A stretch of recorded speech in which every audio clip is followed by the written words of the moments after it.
Hey team, Will Cobb here, and I am still trapped in my father-in-law's office. I've been making a few videos while I'm on my vacation. Cheers. And I wanted to talk to you guys about this grippy, camera that the grip was falling apart. I wanted to talk to you guys about my redundant storage that I brought on this trip. And I wanted to talk to you guys today about this new app I'm using, Film Lab app. And I'm trying it out, and I wanted to show you guys how to use it, the workflow, and a little bit more about it. So stay tuned in this video to learn more about Film Lab app. So I've got my MacBook Pro here, and here we go. We're diving in. I brought some film scans with me that I scanned on the Veloy film scanner. If you did not watch that video, go back and watch that video. It's an awesome new film scanner that launched on a Kickstarter. It's a video that came out semi-recently, and you guys will definitely enjoy watching that video. I really love it. I also have a film holder coming out pretty soon. Stay tuned for that. Subscribe for more if you're into all those film photography things. You're in the right place to learn all about that. So let's dive in and see what we're working with here. Here we are, we're on the website right here, and I just want to show you guys that you can actually get a free trial for this. We're going to use the desktop app today. You can get a free trial here for 14 days. You can try this out for free.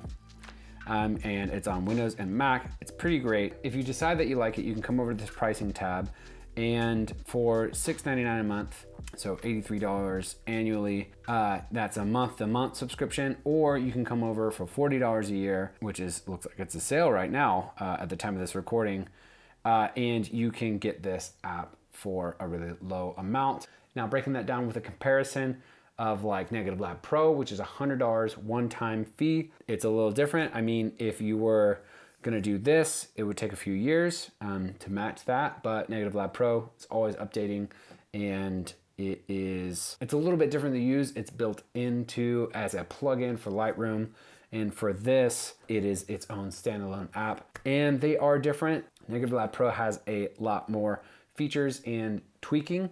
This is a lot more simple of a process, and we can kind of weigh those pros and cons in a little bit here. So that is that. If you are an educator, looks like you can get it for free as well down here at the bottom. It's got a mobile app, which it looks like you can just kind of scan with a light. I think it works pretty well.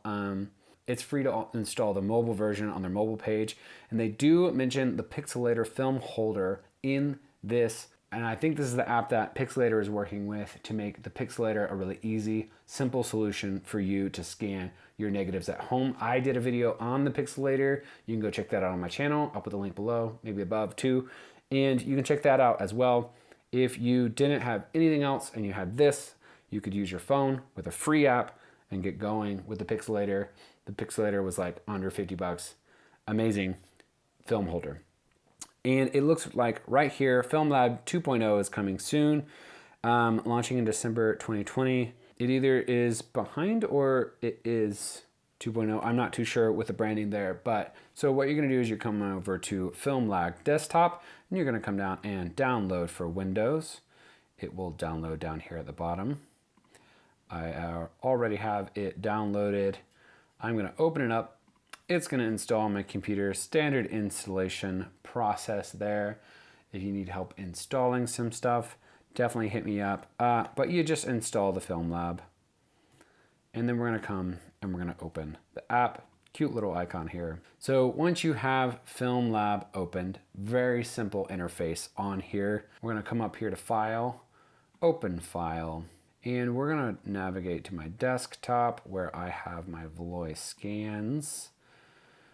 My raw Veloy scans. So I'm going to be looking at some of my Portland photos. I did a trip up to Portland, and I'm going to try some of those out in this app and see how those look. So here's one in my Veloy scans. I'm going to open it up here, and here it is.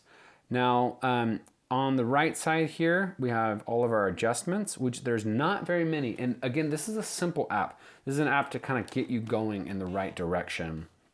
And we'll talk a little bit about that in a second. So up here at the top, we've got our file. That's how I found that file.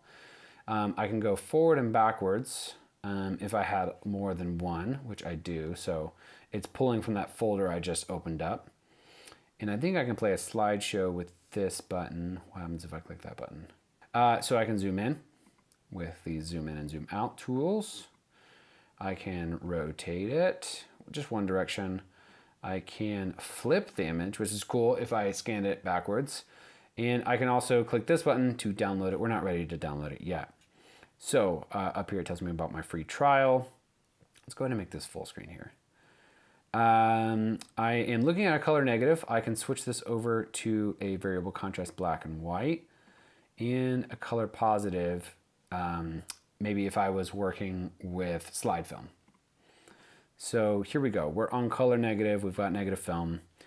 And right here, I can kind of change the light bulb, which is really interesting. So it's talking about a bunch of different light sources. If I was using an incandescent D50, incandescent D65, so that's going to be the temperature of your light. It's got the negative supply ones in here built in, which is really cool. Basic LED, warm incandescent, halogen, an LCD screen. So the pixelator can be used with like the iPad or with your computer. And it's also got down here the fluorescent light bulb as well. This gets really, in the weeds here. And you can really find slight variations here. This incandescent 65 seems like it's a little warmer.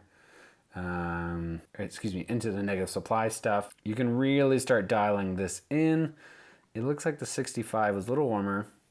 I like that. And so for this fall off, there's a fall off tab right under that.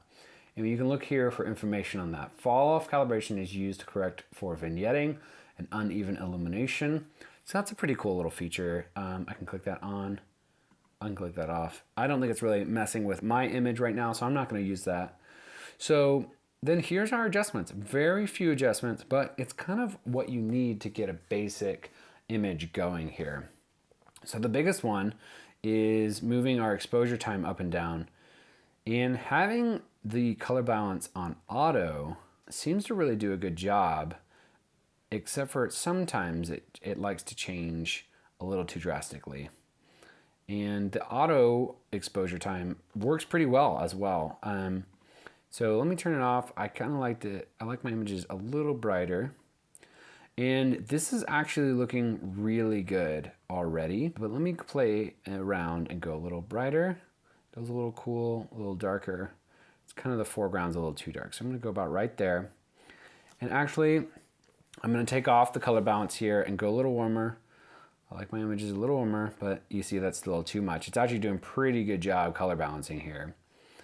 And I'm looking at these whites right here. It looks a little green, so I might try to pull this up, the magenta, the pink hues here into there. There we go. That looks a little better. It looks a little red. Maybe I want to pull this back a little bit. Oh, it's a little too cold, a little too warm.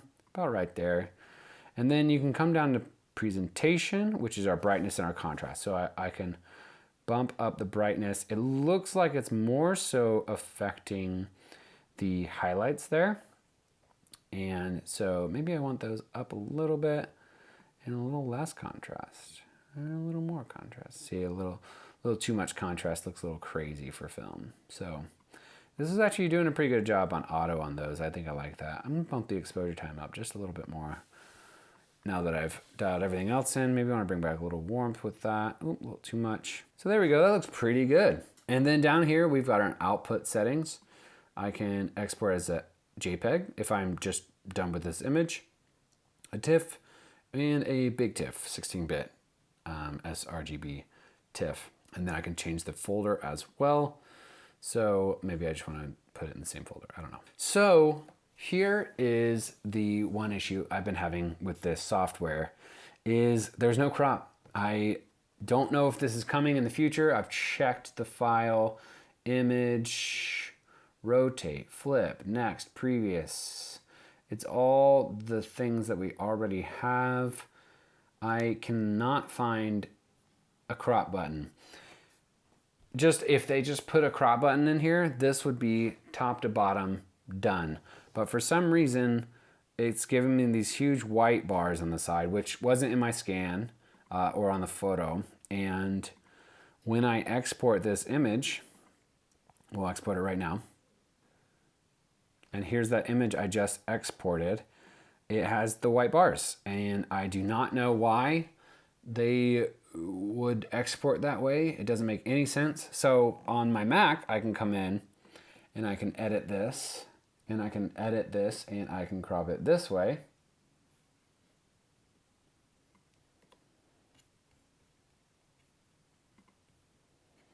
And I can crop it this way, and that is a way to do it without using that app, but that's another step. I don't know why they would give us that other step if it would just be done if that wasn't part of it. So I really don't know. And I really hope they add that in the future. So I could leave this image as is. It looks great. Another thing too is I could bring it into Lightroom. So I can open up Lightroom and navigate to my scan I just did and import that. I will show that in another video. How to do that, come over to development and pull it into Lightroom. Here it is. So I can take this a little bit further than it was, adding a little bit of warmth. Maybe I wanna crush the highlights just a little bit. Maybe I wanna bring up the saturation just a little bit, and that looks really good.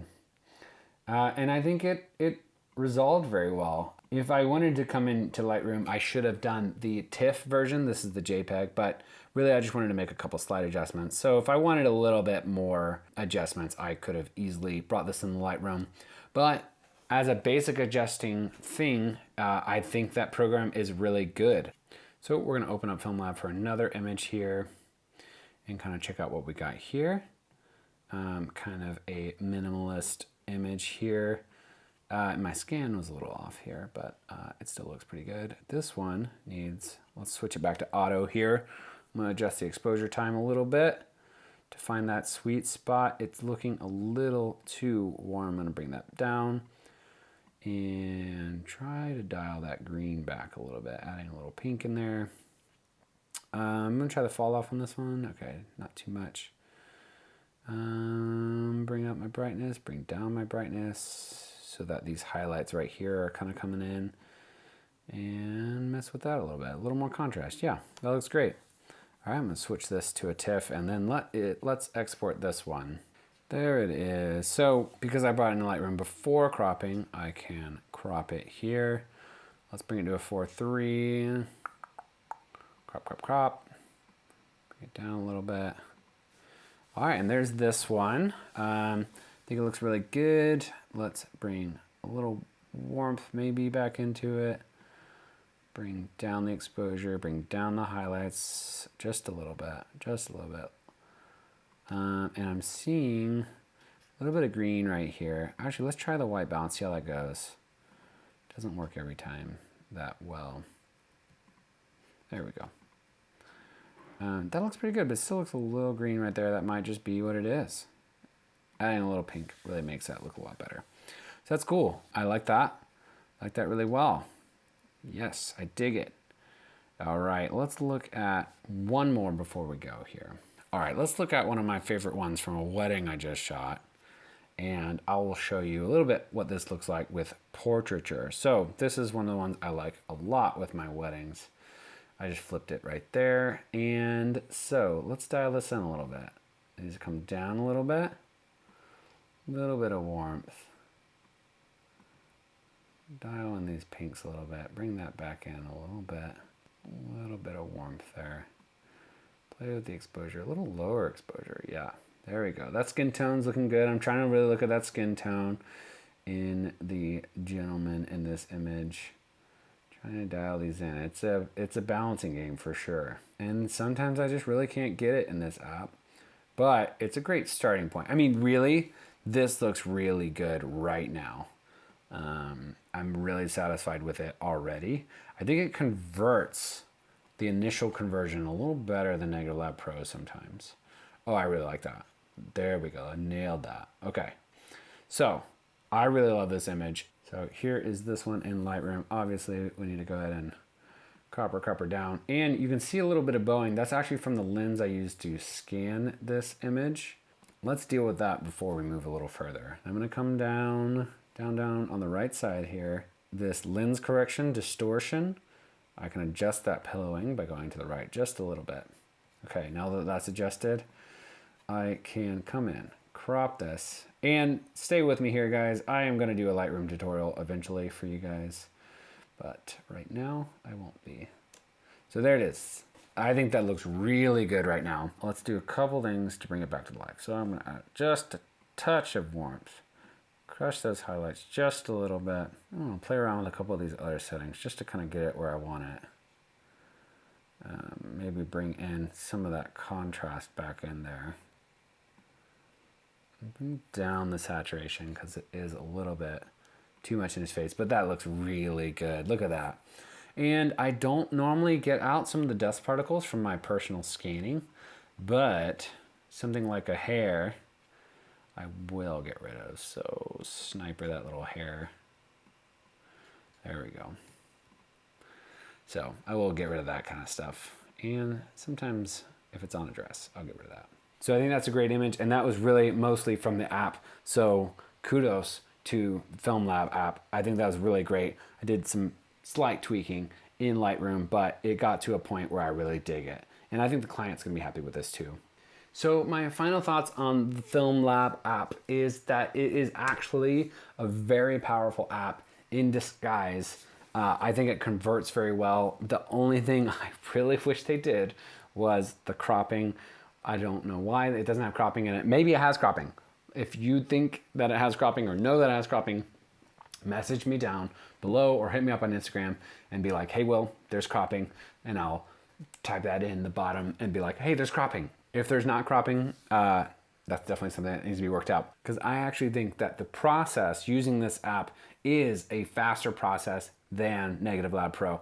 Negative Lab Pro, you've got to load the image in, white balance it, crop it, and then open Negative Lab Pro, which takes a second, convert it, which that takes a second, dial in these sliders because it's never banging right out the gate.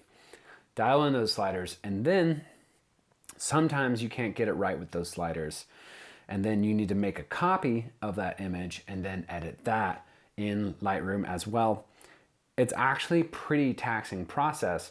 And one of the things I've ran into is that sometimes there's some inconsistencies between the images. Not saying that I've mitigated that with the Film Lab app, but saying that I feel like it's just a little bit easier to get that initial dialing in.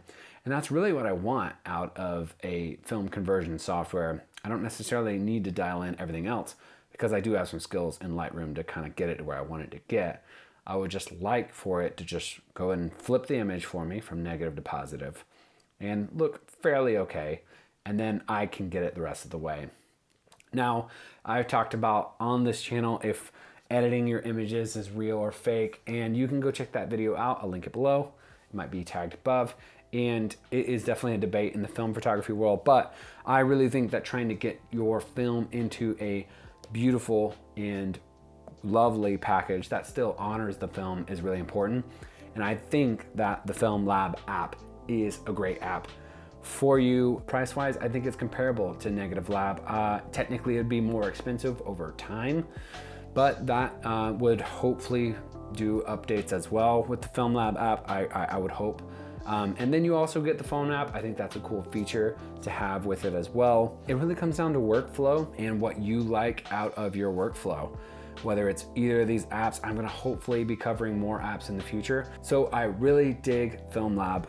I think it's a great app and definitely worth trying out with that 2-week free trial. I would definitely check that out. For all you guys home developing and scanning, it is an option for you. So guys, I hope this was informative to you guys and helped you all navigate the Film Lab app. I think it's a great app and I hope that you guys check it out with the 2-week free trial. Again, I'm not sponsored by this at all, just telling you guys about it. I'll link their website down below. You can check it out on your own time. So I really appreciate you guys watching this.